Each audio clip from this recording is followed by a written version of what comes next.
Welcome back to Hardball. President Obama criticized the Bush administration's use of military tribunals for suspected terrorists when he was on the campaign trail last year, but now he's reinstituting them, those tribunals, with some serious revisions. The move comes on the heels of the president's decision to continue former President Bush's fight to block the release of those prisoner abuse photos, and both decisions have drawn fire from the left, if some praise from the right.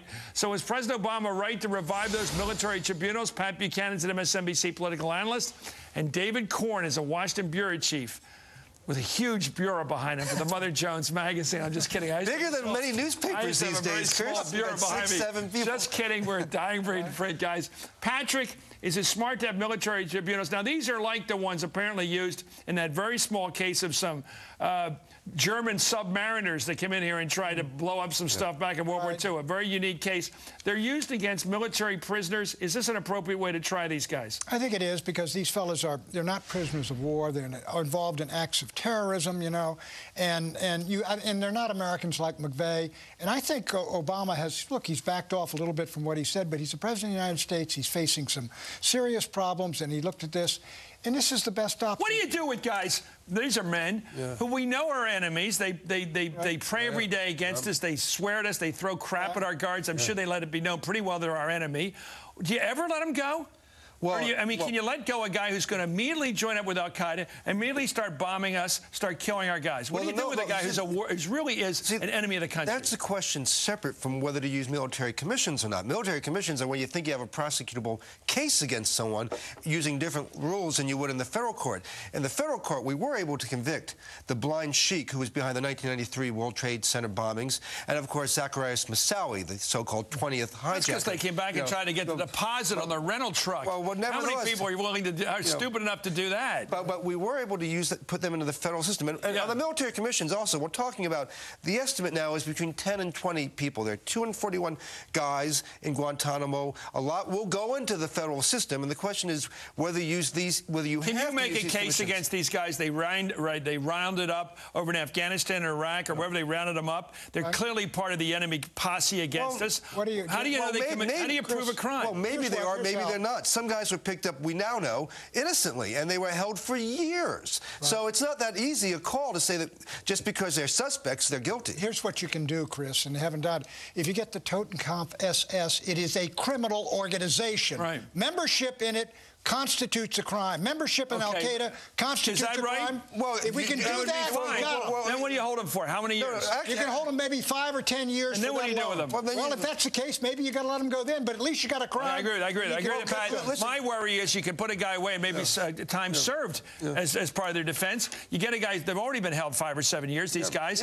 What do you do at the end of their terms, and the guy looks you in the face, thumbs his nose at you, and says, I'm going to go kill your brothers? That's a hard call. But, you know, conspiracy to commit terrorism is actually kind of an easier crime to prove than proving even membership in Al-Qaeda. Should they be treated as criminals or POWs, these guys? They're not prisoners of war under the Geneva Convention. I think they are enemy combatants and terrorists, but they're not POWs. POWs are captured in uniform. They're not McVeigh. They're not doing things on American soil. It is tricky, but what was wrong with the military commissions was that at the beginning they had absolutely no due process. What were they doing to these people, the military commissions, before this election was held? Well, they were trying to give them some trials, but the trials were completely collapsing. But then what they do with them? Because, well, then the question is, well, you'd sentence them presumably and put them in jail for 5, 10, 15, 20 years of life. You got to have military tribunals, because look, you got sources and methods. Suppose you got one of these guys who killed somebody, and wait a minute, you got information. You got information from guys that are leaking right out of Obama's organization. You go to trial, and the guy says, "Okay, where's your witness?" You can't do it. Here's what the president says now. He wants to have no evidence can be used in these military tribunals from torture. Right. And no evidence that's hearsay. In other words, the general rules of a trial in a criminal case, they can pick their own lawyers.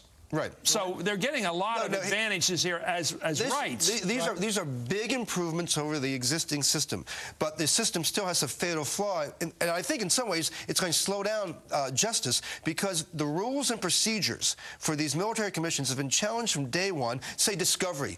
How much discovery can you have? And if the government's holding evidence that's exculpable, then then what do you do about their that? lawyers are going to feed that information directly to the enemy. You can't have the American court rules. Of course. You can't have them. It did work in Zacharias. What happens if you're a sharp lawyer? If you're a Johnny Cochran from one of these guys, you're a sharp lawyer, Edward Bennett Williams, and you say, okay, I want all the evidence against my client. Okay, you immediately put it you Xerox it or whatever, you send it right overseas to your enemy. But right now, there's something called the Classified Information Protection Act, which in a criminal case in a federal court, you don't get classified information and in the way that you can disseminate that way. You have access to it.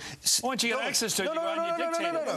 No. It's Chris. It's true that you. That's how they did in other cases. There are provisions for dealing with classified evidence. Bottom line is, look, Barack Obama, his lawyers, they're able people, they're moderate people. They want to, and they've decided this is the best thing they got. And I think you got to believe they're loving this praise from Pat Buchanan. Well, look, I mean, these guys. Look, I think they're interested in the security of the country, and they're interested in human rights, and it's the best deal they got. Let's get back to our strong terrain here, our best turf, our home turf. Is Barack Obama buckling to Cheney and other criticism by doing things like this and not releasing those abuse photos from overseas? No, wait a minute. No. Is this a pattern where he's hearing the footsteps politically? Well, I think it's been a good week for Dick Cheney because you have these. My point. You have these decisions. Now, I do believe Cheney is having an influence with his rear guard attack. I'm not sure it's because of Cheney, although I'm sure he'll take what's the pressure? Well, I think the pressure on the photos comes from the Pentagon. If you release those photos, then the next day there are stories out there saying that Petraeus and Oderno, our top commanders, argue to keep the photos secret. That's a political problem, regardless of what Dick Cheney's saying about it. So he has to stay solid, and he does. I agree. So you think there's pressure from the right's work? Cheney's working here. Cheney, to some degree, it's working. But let me tell you, Afghanistan, he doubles down. He's bombing Pakistan. He's hanging on in Iraq. You got the photos. You got the military commissions. No commission investigating the torture stuff. No prosecution. What Obama is, Chris, he is a pragmatic guy. He says, I may have talked left, but if I go out here on the left on all these issues, I am dead in 4 years. Do you think he might be backed into the war in Afghanistan and all this other stuff we're talking about the way Kennedy was backed into Vietnam? I think the way, I think Kennedy, I'm not going to be a wimp. I think that was part of it. He was backed into it. Exactly. I'm not going to.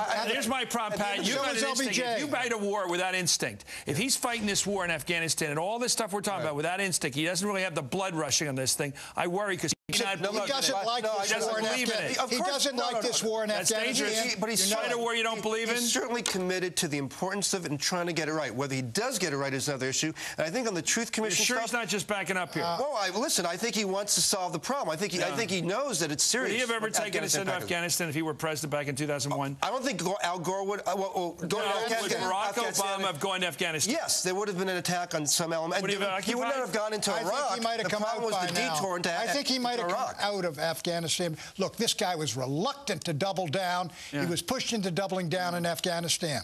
I smell the 60s. Thank you, Pat Buchanan. And I don't like the 60s in that way. Thank you, baby. I like the other part of the 60s. Thank you, David Korn. None of it was any good, Chris. Oh, Patrick, your side lost. Up next.